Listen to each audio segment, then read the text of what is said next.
In the early 1990s, the world of extreme engineering once again turned to one of the most spectacular challenges in the history of both automotive and aviation, breaking the land speed record. The 1 through 19, 5 km h, 630 mph record, set in 1983 by Richard Noble, remained an unattainable goal for a decade. Teams from various countries competed, often formed by enthusiasts balancing vision with financial improvisation. One player of a completely different caliber stood out: McLaren, the Formula One dominator, possessing a technical background, aerodynamic expertise, and prestige unmatched by anyone else in the field. The McLaren project was shrouded in secrecy from the outset. Instead of press conferences and spectacular announcements, only vague signals emerged. Technical inquiries sent to aerospace companies, composite material manufacturers, and research institutes around the world. It wasn't until December 1993 that McLaren officially confirmed its commitment to the record. The new machine was named MAVerick, derived from the English term unconventional, and an acronym for McLaren Advanced Vehicles, a special division responsible for the company's most advanced and experimental projects. From the outset, the MAVerick was designed without compromise. It bore no resemblance to a classic car. Rather, it was a land vehicle inspired by military aircraft. Its three-wheel design, with two wheels in front and one in the rear, ensured stability at extreme speeds. The fuselage resembled the sleek body of a wingless fighter jet, with a sharp nose and a long, tapering tail. The rear wheel was protected by vertical stabilizers, acting as aerodynamic stabilizers, crucial at speeds approaching the sound barrier. The most impressive element of the project, however, was the propulsion.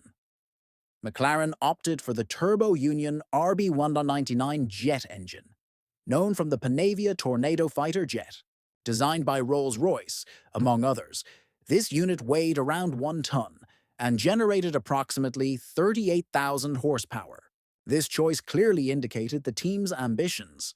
The MAVerick wasn't just meant to break Noble's record, but to realistically approach or even exceed Mach 1. In the world of ground vehicles, this was a virtually revolutionary step. The planned dimensions of the MAVerick were also impressive.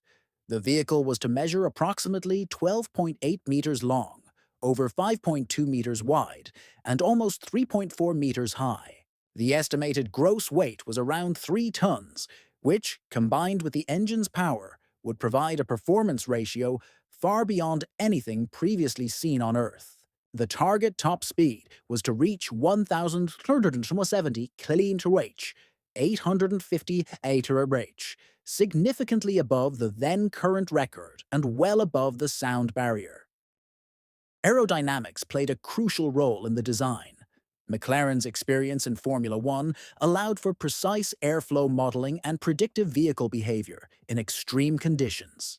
The MAVerick was designed to minimize drag while maintaining stability under the sudden pressure changes that occur near the sound barrier. Every element of the bodywork was crucial, from the nose profile, to the side wheel covers, to the shape of the rear stabilizer.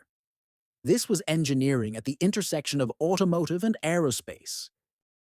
According to initial plans, the first record attempts were to take place in 1998 on one of the dry lake beds, or specially prepared desert tracks. McLaren did not disclose details about the location or testing schedule. The project developed quietly, without media pressure, which only fueled speculation about its actual progress. Unlike many competing teams, McLaren did not have to seek sponsorship. Funding came from its own resources and technological partnerships. To the world's surprise, the MAVerick never made it to the test track. For reasons still undisclosed, the project was cancelled before the first runs. Officially, McLaren never gave a clear reason. Speculation centered on costs, shifting company priorities, and the reputational risk associated with a potential failure. In the mid-1990s, McLaren was at the peak of its Formula One career, while simultaneously developing the road-going McLaren F1, which may have influenced the decision to terminate the Maverick program. Although the project never came to fruition, the Maverick didn't disappear entirely. A full-scale mock-up can still be seen at McLaren's headquarters in Woking, alongside historic F1 cars and other exceptional designs from the brand. It stands as a silent testament to the team's ambition and the lengths McLaren was willing to go to push the boundaries of technology. For many engineers and motorsport fans, the Maverick remains one of the greatest what-ifs in land speed record history. History took a different turn. The land speed record was finally broken in 1997 by Andy Green, driving a thrust SSC built under the direction of Richard Noble. The average speed achieved, 1.1228 km/h, was the first time a land vehicle had broken the sound barrier. The McLaren Maverick thus remained an unfinished project, but its legend endured. It symbolized an era when the greatest racing teams dreamed not only of track victories, but also of absolute domination over the physical limits of speed.